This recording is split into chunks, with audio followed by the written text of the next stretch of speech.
Vietnam has over 2,000 miles of ever-reaching shoreline.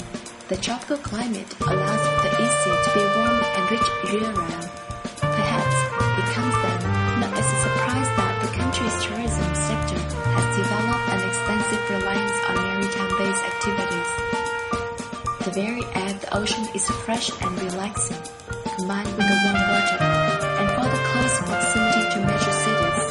Residents of Vietnam can just drive such a short distance to get away from the bursting city life. One can easily find a number of low-cost hotels on any well-known beach in Vietnam. Also abundant is the network of luxurious shoreline resorts, completed with garden, spa, beachfront vacation homes, among many other comforting amenities. The coast brings much prosperity to the local population, and sometimes resorts and hotels situated in the middle of local villages offer tourists access to daily life of fishermen.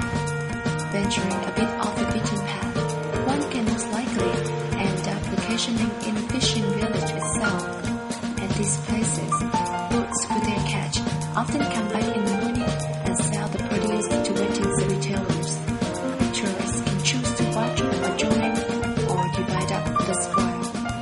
Prices are usually very low, but the tropical water is teeming with wildlife. Many shops offer fresh catch to customers on the spot. Hungry patrons can choose to buy a variety of crab, fish, prawn or shellfish before handing it over to the shop to process and enjoy at beachside restaurants. Vietnamese often boast of their eating fresh habit with zeal and pride, to the envy of many Westerners.